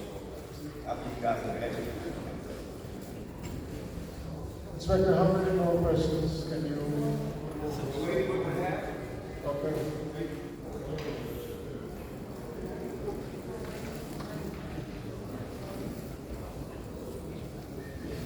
Good evening, my name is Linda, and I've been walking this building meeting, and I'm glad to see everybody here in this room because that tells me everyone in this room are civic-minded people. They come out here to see what's going on in their neighborhood and to say what's good. But one thing, only thing, I have all the same problems that everyone spoke of in here. Whatnot. So I'm not complaining about any one specific thing. What I want to say to all the civic-minded people in this room, that we have elections coming up. And if all these things that you want to deal with and take care of, we have to support our primary elections. That is it. The president is not going to come down from the White House and take care of our problem. It's our local people. And that is the least utilized vehicle that we have in our community. That's the biggest problem. We need to go home and tell all your age appropriate people, register, make a vote, do whatever. Because we need these young people going to the polls and getting our representation. And as far as the Broadway situation, I want to say that that's a very heavily commercial area. They have commerce associations that all those people should belong to, the business and things. But if they don't, they need to form one so that they can take care of business on that block for commercial. Like they should clean it because it's a filthy place. It's filthy. So I'm thinking these businesses, they pay association fees to belong to a merchants association, but they're not doing anything. So they need to be held accountable and bring it to your council, the community board meeting, bring it to them to make these commercial places do what they're supposed to do in their area. Just like we have our representative nurses here, we're the others. We need more of them. And coming out to any of our things. But most importantly, I just want the people to get back to your families, your friends, and talk about the primary elections we need. Thank you.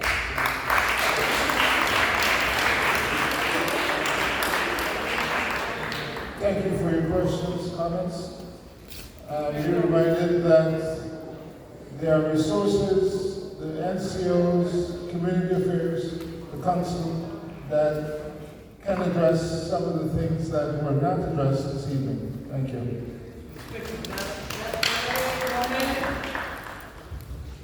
Did you have anything else to say? Let's hear his questions. Yeah, my name is Damian, and I'm a little concerned about this young man taking videos and pictures.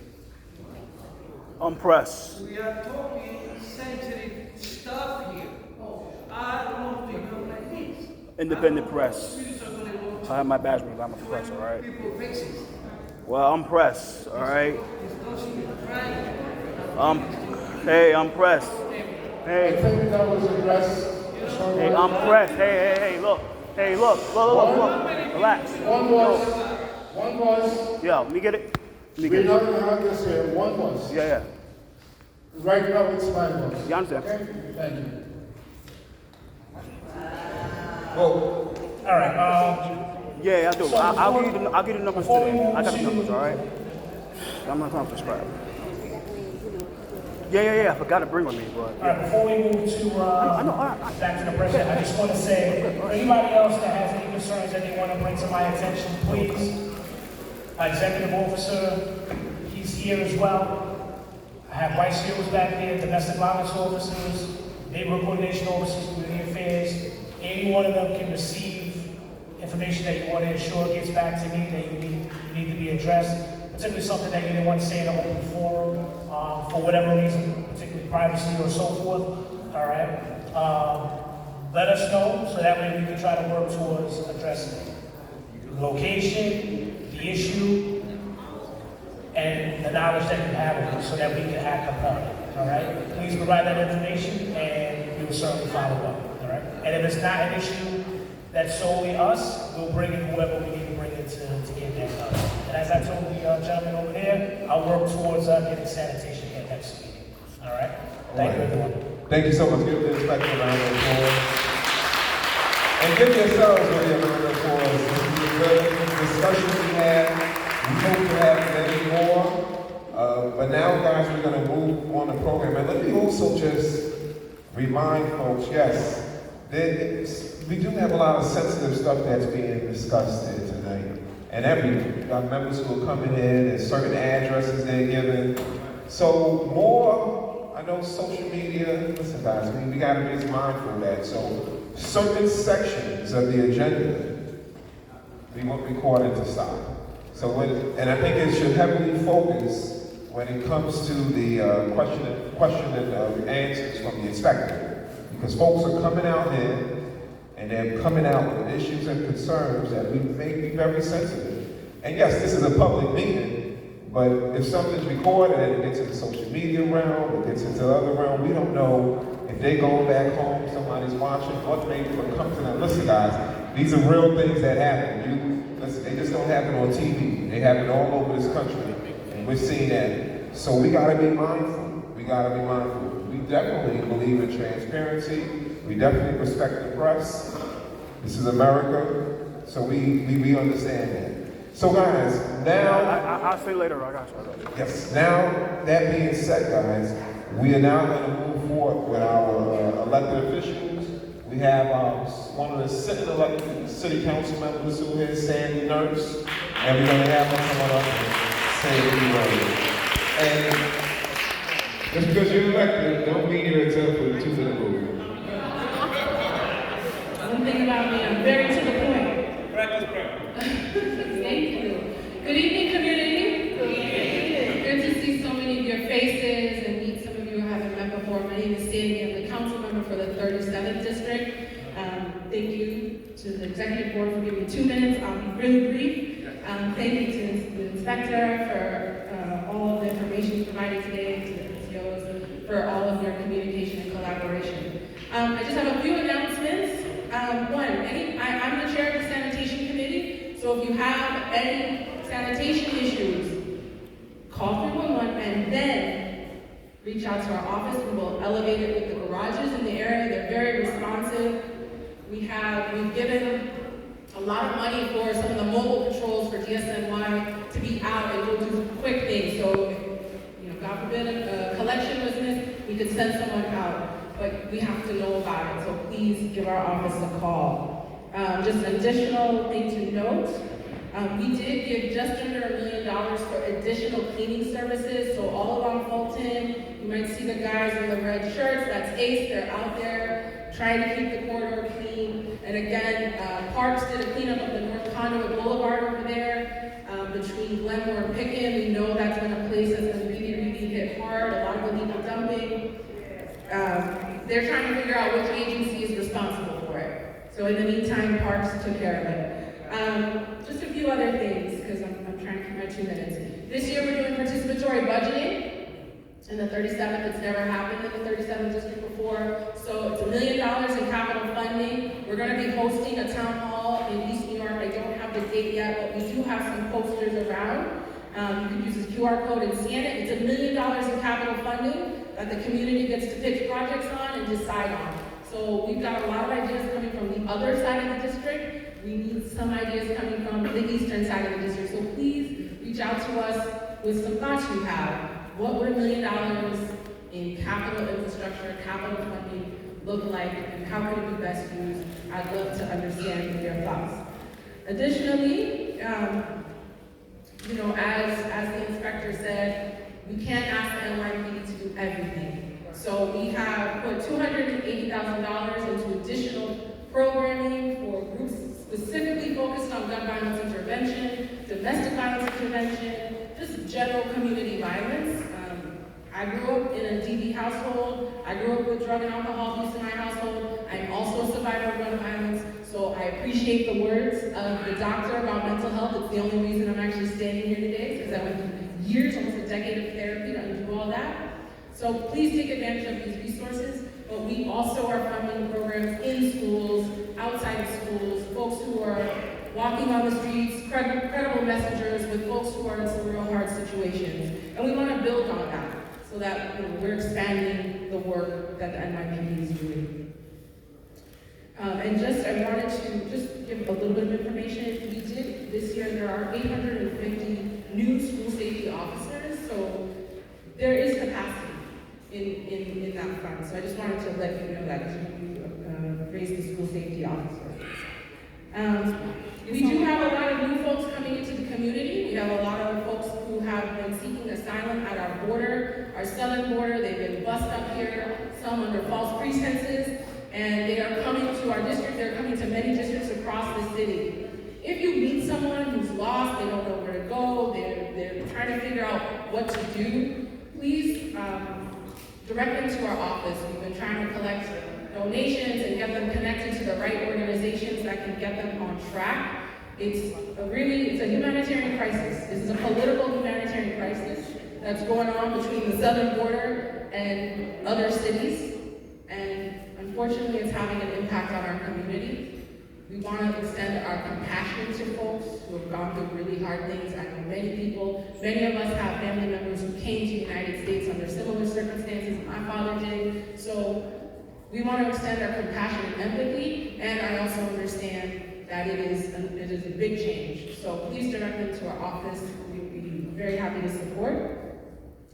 And then the last thing I want to say on a quality of life note, we do have 5 bills that look like they're going to be passed in October, which we hear we're on track, and it's our rat action plan. It's a set of 5 bills to address the rat and rodent and raccoon problem in our community. I'm really, really excited about it. It's my first set of bills that I get to pass. And we have a flyer about it, so I'm not going to sit here and break it all down because there are 5 pieces and they're very, very specific. But you can read all about it. It's in Spanish and English. We hope to pass that and start to chip away at some of the rodent infestation issues that are happening in the community. So again, please reach out to us for a resource. Our office is at 1945 Broadway. We're right behind Broadway Junction. We're next to the Tombstone Shop. Nobody comes there. Please come visit us. We'd love to have you come by. It's a dark place. It's the place of the former 2 council members. We're so close on signing a lease people to see, but please come see us anyways, and that's it. Thank you so much. Thank you. Good morning, everyone. Any other audience or representatives? Ms. Fisher? Okay, hello, good evening all. Greetings from Councilmember Charles Barron.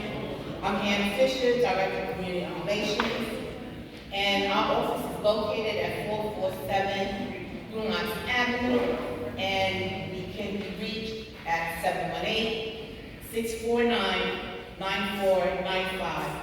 As Councilmember Nurse had mentioned, the preparatory budgeting, we're going to be doing a session, a Zoom meeting on Thursday, October 13th. I brought some flyers, they're at the table in the back. We're also doing HPD in your district. This is going to be on Tuesday, October 18th, on Livonia, 537 Livonia Avenue, right in front of Success Gardens. Now, HPD is going to have their vans there to address preparing applications for affordable housing, understanding your rights and responsibilities, file housing complaints. For homeowners, finance improvement and repair information, and how to register your building, and how to remedy a violation if you have that on your building. Now, we also would like to say that October is Domestic Violence Awareness. So we're doing a Go Purple on October 20th. We have a couple of community organizations that service for domestic violence. We're planning on having a panel discussion on October 19th at the Prince Joshua Avito Center. This is going to be from 6 to 8 p.m. We're having dialogue. We're doing a panel discussion. We're having attorneys from urban justice to address some of the concerns that they deal with. Conversation. We have agencies to provide resources. Our community has strong issues in regards to domestic violence. We want to do something about it. Please come out, support. I left some flyers in the back. You can reach out to me if you want some further information. I can be reached at 646-872-2708. Thank you.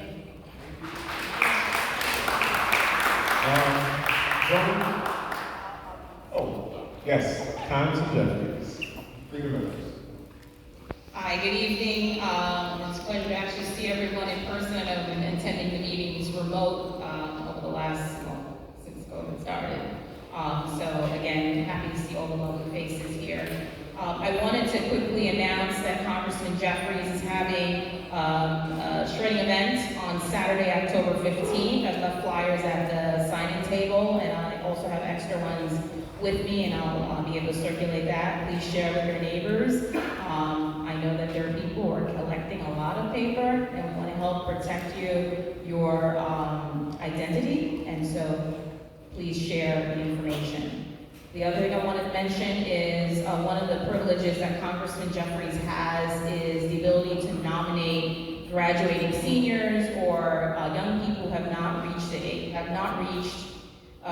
the age of 24 to be able to be nominated to the service academies, and that includes West Point, U.S. Naval Academy, U.S. Air Force Academy, and the Merchant Marine Academy. And additionally, we're able to provide recommendation letters for those students who are interested in going to the U.S. Coast Guard Academy. And the reason why I mention this is that oftentimes we'll encounter young people who want to just graduate, not think that they're good enough to apply, and you'll be surprised, and they'll decide to just go to the recruitment office to get a GI Bill when they can go straight to those schools. And we've had many instances where those students have applied, we've nominated them. If they didn't have just enough, but they saw the leadership capability of those students, they got into a preparatory school for 1 year, and then they have an option of having completed that 1 year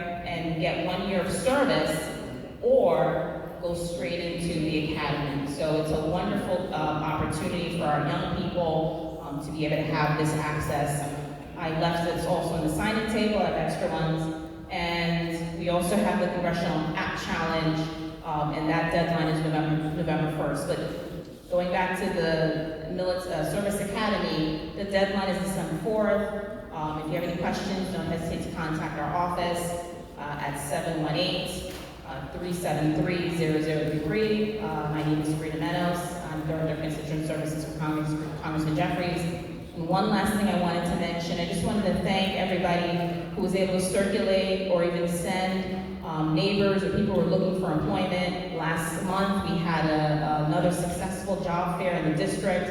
We had well over 900 people, 16 plus vendors, and so we were the leading congressional office, but we worked with Congresswoman Clark and Congresswoman Lydia Velasquez to organize our second annual congressional fair. So please feel free to contact us if you have any suggestions on other ways we can help. The congressman can help, really help on the ground our constituents. Thank you so much. Would you repeat the phone number, please? Number is 718-373-0033.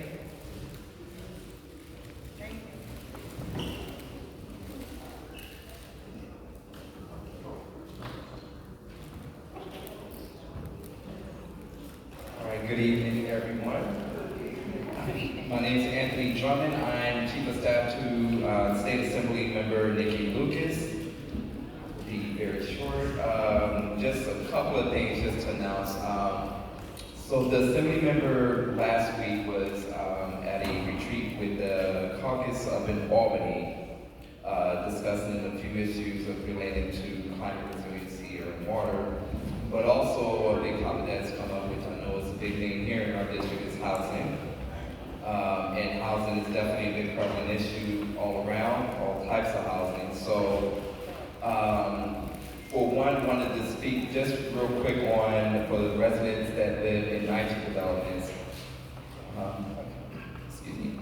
There was for those that don't know, there was a bill that was passed at the end of session in June, the NYCHA Preservation Trust, which is basically a new entity bill, another layer of NYCHA pretty much for those that developments that are not in the RAD program, which is a Residential Assistance Administration program. They will now fall under this trust. Without getting too wonkish and overly detailed on it, just the basis of it is that now that it is law that has been signed in by the governor, and will be taken officially effective next spring, we're going to be going around for NYCHA, but in our office, particularly all the NYCHA developments within the 60th district, will be hosting forums to explain in detail about the bill, because it's about almost 30 pages and a lot of legal language. So I want to break it down so folks can really understand how this is going to take effect, because it is basically a new authority that is being created in a sense, where they'll have an executive director, a whole staff, and bonding and funding capabilities to do the necessary maintenance and repairs that a lot of our developments within the district need. So we did host a forum on that last week at the Prince Joshua Center, which we had pretty nice turnout, not too great because the weather wasn't that great. So now we want to take it pretty much on the road to each of the developments, specifically within the district, so we can get more people out and also be able to explain clearly about what's going to be taking place there. So look out for that. We're going to be planning that out throughout the month of October. And then also for the private side of residential housing, particularly with Mitchell-Lamas and Nehemiah, we're looking to do some forums there. We're planning that out for later in the month of October, probably early November, so we'll be hosting some forums there. So residents that might reside in these type of complexes, please keep a lookout. If you have any questions, you can reach out to me directly. Phone number 718-257-5824. I'll say it one more time. 718-257-5824. Again, my name is Anthony Drummond from Assembly Member Lucas' office, and I have cards if anybody wants cards as well too. Thank you very much.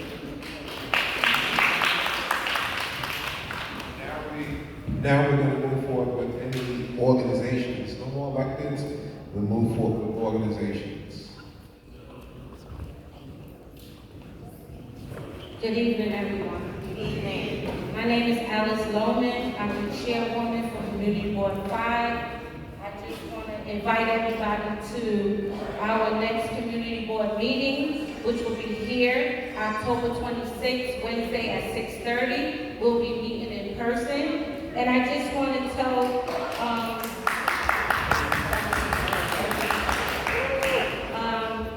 we have a couple of committees that I want to bring to your attention.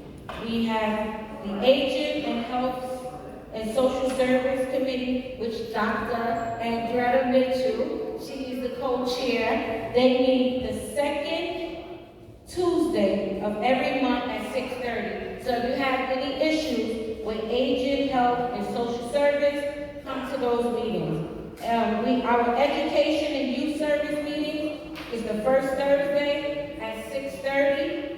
We have parks and sanitation and environment meetings, which is the third Tuesday at 6:30. Here now back at the district office. We also have economic development and the IBZ bids, which will be the first Wednesday of every month at 6:30. Land use and housing is the third Tuesday at 6:30 p.m. And public safety and quality of life is the second Thursday at 6 p.m. here at 127 Liberty Avenue. So Community Board 5 meeting, which will be Wednesday, October 26th, 6:30. Please come out. Alice, you got your.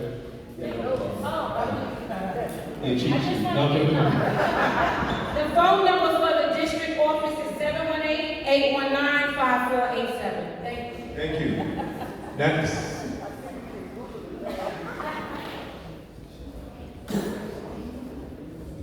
Good evening, community. Good evening. My name is Izora Fields, and I am the Vice President on the board for the East New York CLT. So the East New York CLT, which stands for Community Land Trust, is a nonprofit organization here in East New York fighting to acquire some of the vacant land and distressed properties in our neighborhood to turn them into better uses for our community, including housing, as we're in the midst of a housing crisis, of truly affordable housing and home ownership opportunities, as well as, commercial spaces for Black-owned, locally owned businesses, and other services that our community desperately needs. And I would also like to give kudos to the 75th Precinct for doing a joint operation with the Department of Sanitation in an area called The Hole. Are you guys familiar with The Hole? That's part of our neighborhood. Okay, over there, there were so many derelict vehicles. It was just ridiculous. Now, the issue is not completely resolved. However, it has been, some of the vehicles have been removed, and the NYPD has been working hand in hand with sanitation to eradicate that issue for our community. Excuse me, I'm sorry, I have to dump in my mouth. But I would ask all of you to go to our website. Go to www.eastnewyorkclt.org. Put in your information, right? So you can start to get our newsletter. And you'll be aware of the different events that we have going on in the community. And you'll be able to come to our visioning sessions as well as we collectively come up with ideas of what we want to see in our community. What does affordability mean to us? What are our needs? What are our desires? And work together to make those things come to fruition. Thank you. Thank you. All right.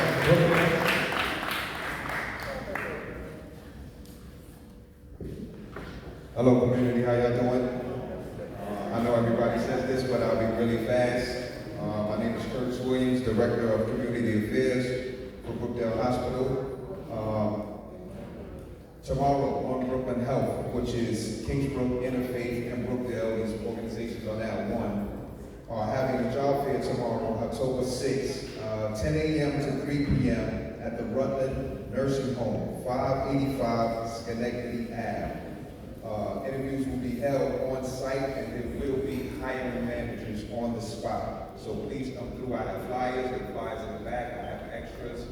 Please take them invite anyone out who wants to get a job, anybody that's interested. Please take these flyers. Thank you.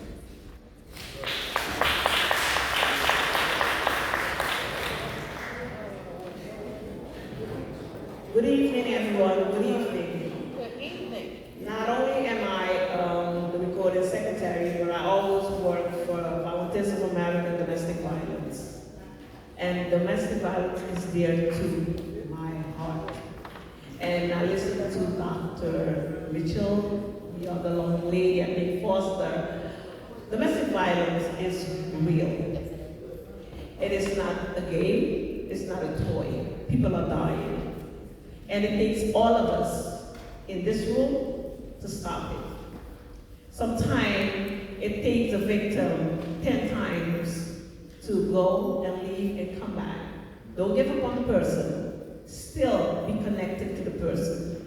Call the person if you don't hear anything. Call. If you know the person is in domestic violence relationship, do not turn your back. Do not give up. Because what we see from the outside, they don't see. So we have to stay connected to the individual. It takes everyone. You see something, say something.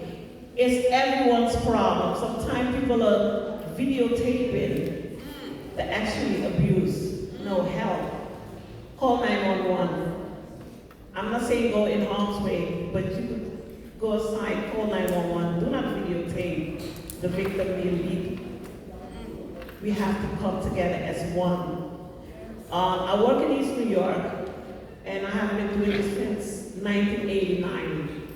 And I approach anyone that I can. I will reach anyone that I can, because domestic violence is a disease. And I thank each and every one of you guys that address domestic violence, because we're not doing enough. You know, everyone is saying there are fundings, there are this, that, but I work directly in the shelter system, and I say different, okay? So we need to not only say the things, but an action behind what we're saying, because there's people that are dying, people that are homeless, they have nowhere to go. When they seek help, there is no help there. And also, the order protection. Some view it as just a piece of paper. To some, it is just a piece of paper. It's not stopping the abuser or the person to get to the victim. So it takes all of us, as I said, all of us, because we all have someone in the family, we all have someone or went through it. I went through it myself. And that's why I'm standing here today. Okay, so we have to be connected to that person. Because you might say, I'm tired of the situation, I'm tired, she's still in there. Don't give up on the person. Keep calling, keep interfering, keep going there. One day she will leave the situation. It's not on our time, it's their time. Don't give up. Thank you. All right. Okay, that's it. And thank you for guys that came up, the organizations, the electeds, and gave such pertinent information to the community. Definitely needed. Now we're going to move forward on our agenda. We want to do the 50-50. And also, guys, before we call up the 50-50, our next meeting is going to be obviously November the 2nd. It's going to be at 7 p.m. again. And we're actually moving our meeting. We all call guidelines to our meeting around the district. So we're going to be moving our meeting. We're going to be at the East New York Family Academy at 760 Van Sickle Avenue on my side of town. Down the block of my house. I just walked to the meeting, thank God.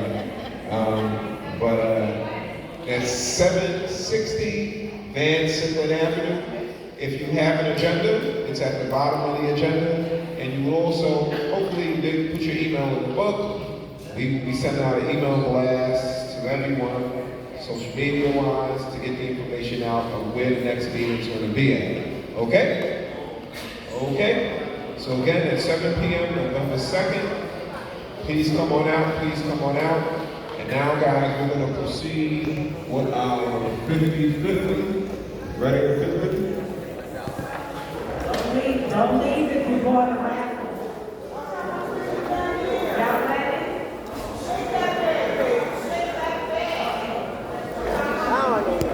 I just want to explain. We collected $160. So we're going to have 2 prizes of 40 each. And then I have 2 more prizes for you. Somebody left their phone in the bathroom, guys. If you left your phone in the bathroom, we have it here at the front. Okay? Let's check, make sure, okay? Guys, the meeting is not yet finished. We haven't adjourned. We're still trying to get through the agenda. So please be courteous and not have additional conversations. Thank you. Okay.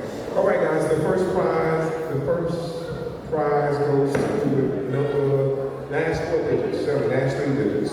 489, 489, 489. You gotta be present to win. So if you need a building, report it. 489, 489. Jasmine, 489. 489. Do we have a winner? Sit there. We have a winner. 489. We're calling the power ranger. What's going on? We got a winner. He's a winner of $40 for the half of you. The next prize.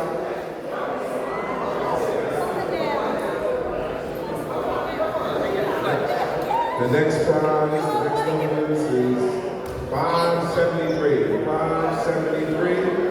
573. 573. That's a $40 gift, $40 prize. 573. 573. 573.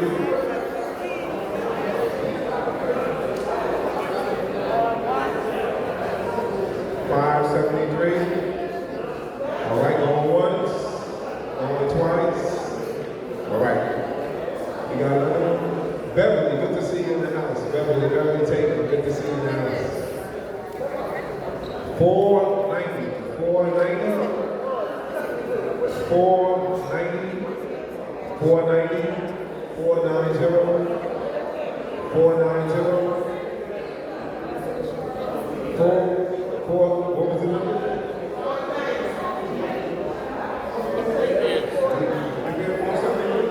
We didn't go 473. We had a 573. Okay. Yes, we had a 573. All right, she's donating, Beverly Taylor, donated back to the county. All right. 573. Thank you, Beverly. Appreciate you, Beverly. Okay. Then we have a gift certificate on behalf of PC Richards. $50 gift certificate. You can put it towards your washing machine, your microwave, whatever you gotta buy. You can put towards it. Somebody.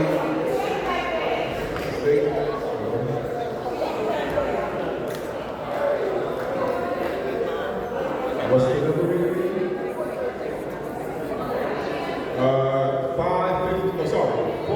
451. 451.